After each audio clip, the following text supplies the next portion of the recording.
Well guys, I thought I'd do a little video roundup of the full story for the load development on what you see in front of you, which is my 223 built by Alan at G-Tac Engineering up in Devon. What we got in front of us is a Brux barrel, origin action. What we got, Hogue stock. The scope on top is a second focal plane IOR, little center dot on it, and that is, what is it, 6-24. So basically most of this load development I'm about to show you has all been shot from a Seb front rest and a Dima rear bag, so quite a stable platform to be shooting from. So we started with basically the seating depth, which hopefully you can see here. So we took a lucky guess and went with 25 foul off the lands, according to my measurements, and went through the powder charges. We had a couple of nice flat spots in it. The lower one didn't work out. I did investigate that, but the higher charge, which was, well, if you can read it then that's okay, but it was basically the maximum charge that Vidavori state on their website, which is a compressed load. Doesn't make much fun for loading it consistently, makes it a little bit more tricky. So we settled on the higher powder charge, then went over to a seating depth test. Found two nodes in the seating depth, 1958 by my measurements to 1952.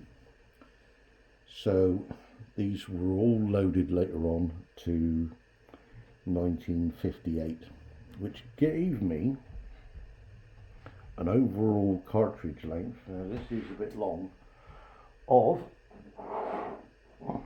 240. And the components there that were used, as you can see in front of you, is the Vidavori 140 Sierra 77 grain tip match kings and the CCI small rifle primers, which seems to be quite a nice little combination. Now last weekend,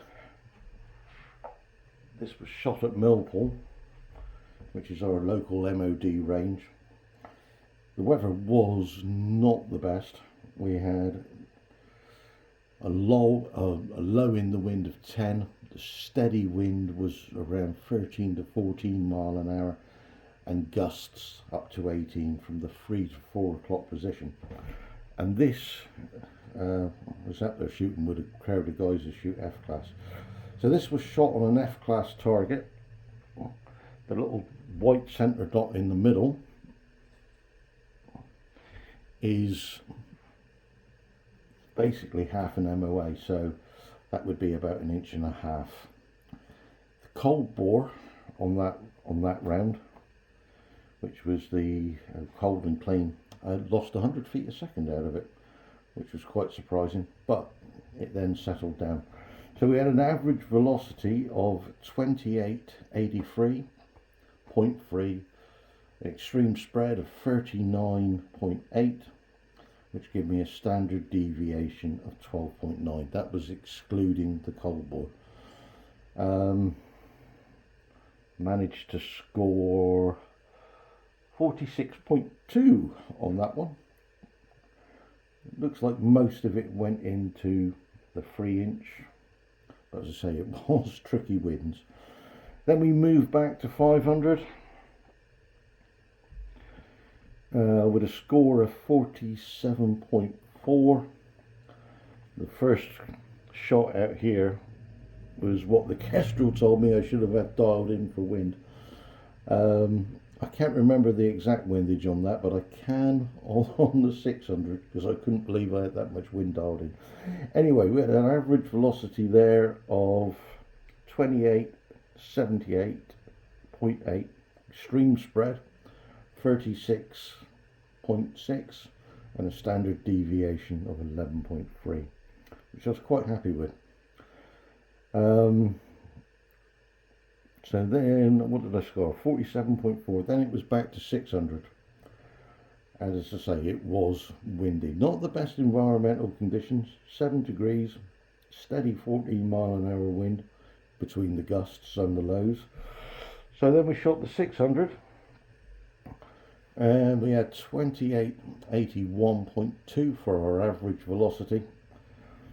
A extreme spread of 29.4.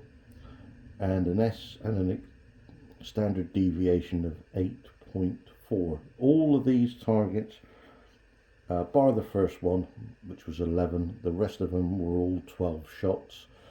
So I believe the F-class boys have 2 sighters, and then you shoot for score if you haven't converted the top 2. I'm not an F-class shooter by any stretch of the imagination, but this did manage to give me the win for their club competition, so I was quite pleased with that, to say the least. 2-2-3 against about 16 guys with a 308, so I was very happy with that. Score for that was 44.1.